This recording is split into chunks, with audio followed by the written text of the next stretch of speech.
And Harry Reid said in December that he didn't work for the President of the United States. Now, anyone who knows anything about American politics and the structure of American governments knows that that's so obvious it doesn't need stating. So why did he say it? Well, to make clear that he wasn't going to take orders from Barack Obama. This is a challenge. And Barack Obama is, so far I think quite successfully, appealing over the heads of Congress to the American people. And his popular approval rating is indicating that he's making a pretty good success of it. Do you know what Barack Obama did this afternoon? Do you know where he was at about 3 o'clock this afternoon? He was in Burbank, California. And you know what he's going to be doing at 11:30 tonight? He's going to be on the Jay Leno show. Okay? Now, the first sitting president to be on one of the late night, well, are they talk shows? Are they comedy shows? What are they? Well, they're mixed. And it's an interesting effort to appeal to ordinary Americans. The audience for the Tonight Show, the Jay Leno show, is about 5 million people. So Barack Obama will get to speak directly to 5 million people.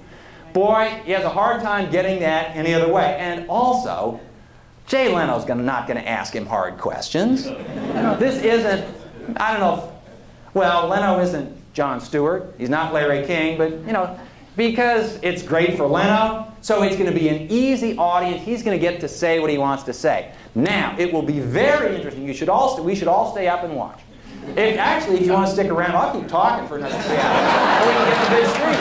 Okay? But anyway, it will be fascinating to see how he pulls this off, because it's going to be a very delicate operation.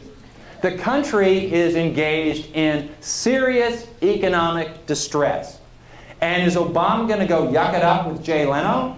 That could come across as being too shallow, being callous or something like that. On the other hand, he can't go on there doom and gloom, because that will make things worse. One of the roles for the president is to be cheerleader-in-chief for the American economy. He can't exactly be a Jim Cramer, so, you know, a flat man for American capitalism, but economics is such that there is a great deal of wish fulfillment or fear fulfillment involved.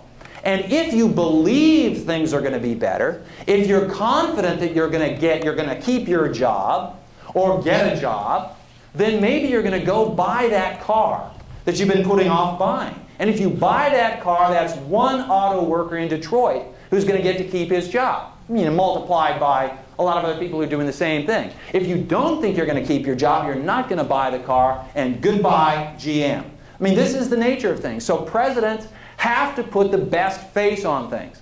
But it will, I think, is a great risk that Obama's going on Leno. It'll be very interesting to see how he pulls it off. And you can bet that all of his pollsters are going to be doing snap polls, and they're going to want to see what the reaction is. And the problem here is they're going to have to deal with the political pundits. They're going to have to deal with the TV critics. You know, how do you gauge the success of something like this? Is the stock market watching Leno tonight? I don't know. It's never been done before. I'll give Obama credit for trying these new venues of reaching out to the American people. Roosevelt did it very successfully with radio and the fireside chats. Is the Tonight Show the equivalent of the fireside chats? I don't know, maybe. One of the striking things is the various different methods that Obama has used to reach out. He's been on YouTube. He has his weekly radio address. He had a signed editorial, signed op-ed piece in the Washington Post. First time, well, actually, Gleaves, we were talking about this, and Gleaves said that Ronald Reagan did a piece. In what journal was that in? Human Life Review. Human Life Review. Not exactly the Washington Post, but nonetheless, the president speaking in his own voice. So we'll see how it comes off. Obama understands that, well, just as Franklin Roosevelt said in that first fireside chat, without your support, we can accomplish nothing. With your support, we can accomplish everything. He understands that successful presidents have. Other questions? Yes, sir. First of all, great talk about Iowa, Lucy. Thank you. Is there a bank holiday opportunity for Obama?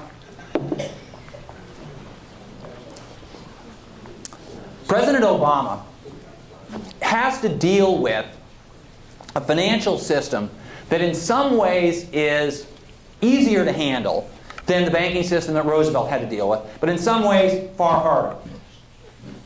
There's going to be a meeting next month. So next month? What are we in? We're in April.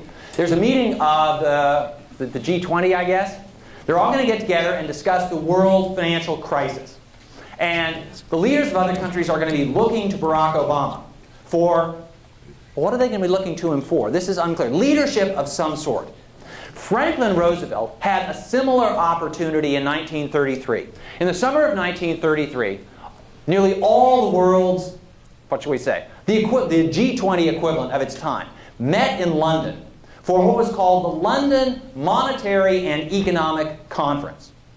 And it had to deal with a similar sort of meltdown of the world financial system. What was happening then was that countries who owed other countries money were defaulting. The United States in 1933 was the world's largest creditor. Everybody owed the United States money, but several countries announced, we're not paying. We don't have the money to do it, and you can't make us, and therefore we're not going to. The parliaments of other countries, Congress of the United States, began passing protective legislation inhibiting trade. In the United States, the most important measure was the Smoot-Hawley Tariff of 1930, which caused a dramatic shrinking of international trade.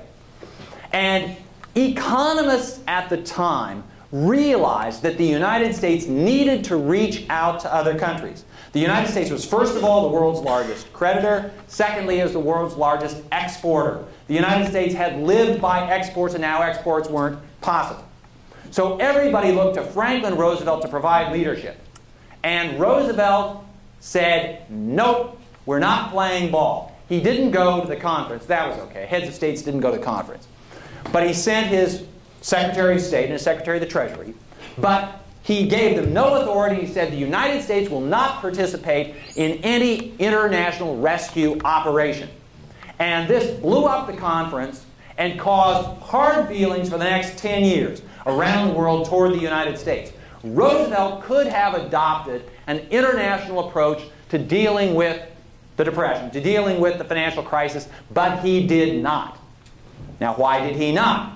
Because he knew that there was no support, no political support in the United States for pulling Britain, France's, Germany's chestnuts out of the fire.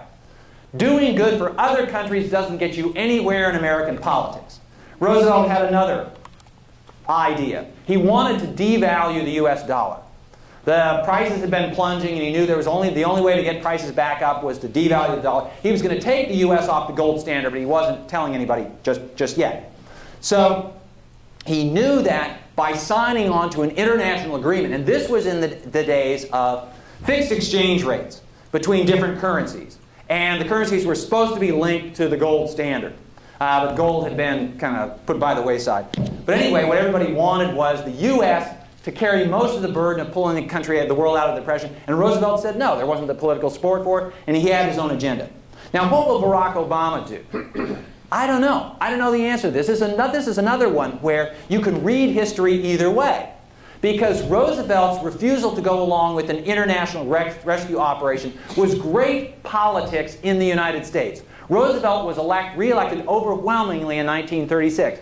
And as much as you wish presidents and other politicians weren't influenced by the prospect of that election, it's in the nature of things that they always are. And so Roosevelt, after the 1936 election, said, I did just the right thing. However, in hindsight, one might say, boy, if the United States had cooperated with the rest of the world, maybe the world economy would have been less chaotic, and maybe, and this was the thing that nobody could tell in 1933, maybe those unfortunate events in Europe that followed, the rise of Nazism, the descent of Europe into war, and the coming of World War II with all the tragedy that it brought, that might have been averted. Roosevelt couldn't see that. And nobody could. There were some people who worried, but anyway.